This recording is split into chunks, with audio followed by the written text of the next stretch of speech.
Bonjour et bienvenue à la séance 7 des enjeux économiques et sociaux sous Édouard VI, 1547-1553, du cours sur l'histoire de l'Angleterre sous le règne d'Édouard VI. Tout d'abord, nous allons parler d'une économie en mutation sous un roi mineur. Le règne d'Édouard VI est marqué par d'importantes transformations économiques et sociales qui affectent l'ensemble de la population anglaise, dont trois grandes dynamiques se croisent. Une crise monétaire profonde, héritée des guerres d'Henri VIII et aggravée par les politiques de Somerset et Northumberland. Un basculement du modèle économique avec l'essor du commerce, de la laine et des enclosures qui transforment la structure sociale.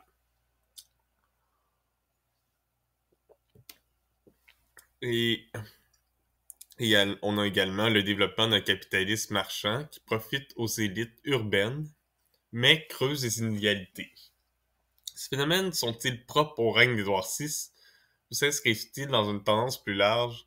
Sous les Tudors, nous allons analyser comment les politiques économiques ont façonné la société et quelles en furent les conséquences à court terme et à long terme.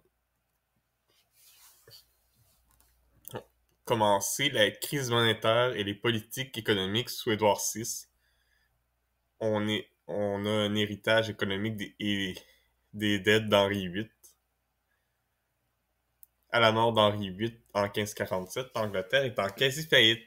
Les guerres menées contre la France et l'Écosse, 1542-1546, ont vidé les caisses de l'État.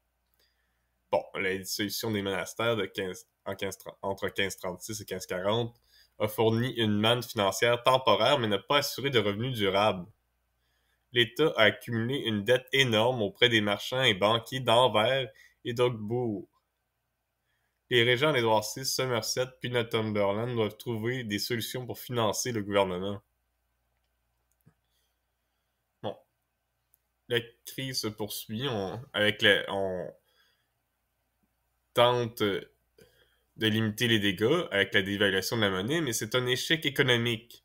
Somerset poursuit une politique déjà initiée sous Henri VIII, dévaluation de la monnaie, mais la teneur en argent des pièces est réduite, permet d'en frapper davantage. L'objectif est de remplir les caisses de l'État et relancer l'économie par l'augmentation de la masse monétaire. Toutefois, ça a une conséquence inattendue. On a une forte inflation. Plus de 100% des céréales augmentent. Et les produits de base, entre 1547 et 1551, les impacts sociaux sont immédiats. Baisse du pouvoir d'achat des classes populaires car les prix augmentent plus vite que les salaires.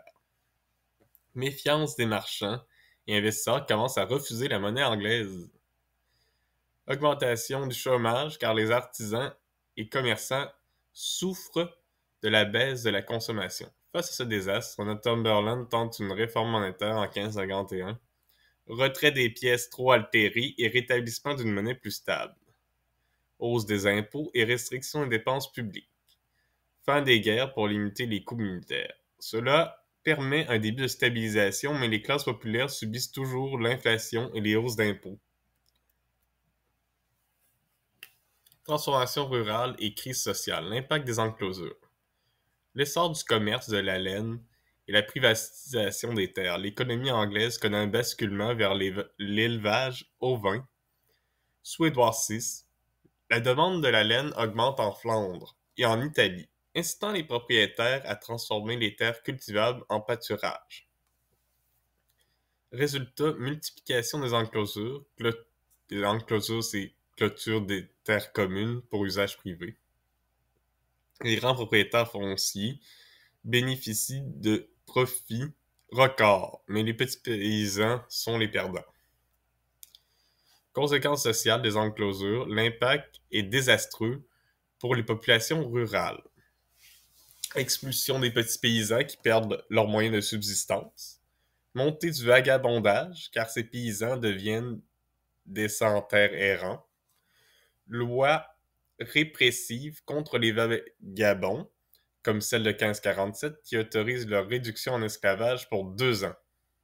Ces mutations ne sont pas propres au règne d'Édouard VI. Dès Henri VII, l'essor du commerce de la laine a encouragé des pratiques similaires.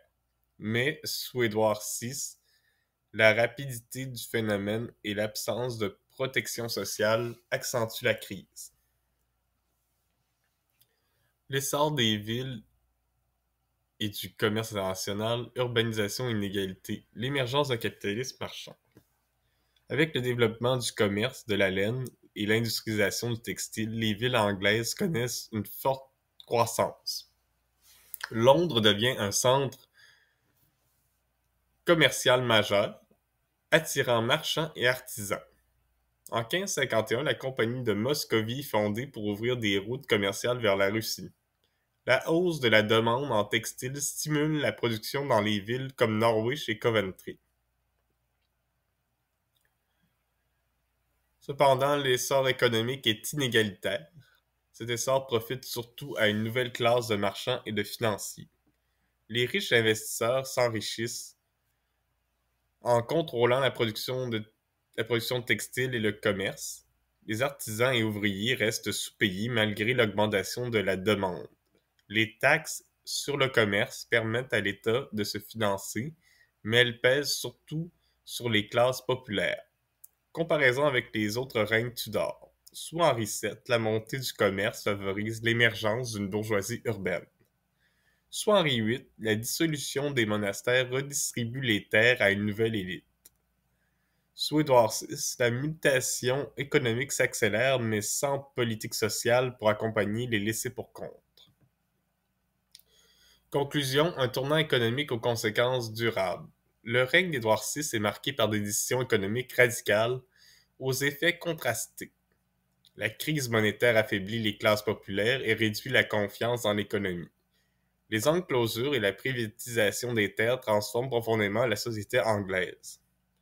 L'essor du commerce et de l'industrie profite aux élites, mais creuse les inégalités. Si ces évolutions ne sont pas nouvelles sous les Tudors, leur accélération entre 1547 et 1553 crée une société plus polarisée, posant les bases des tensions sous Marie Ier et Élisabeth Ier.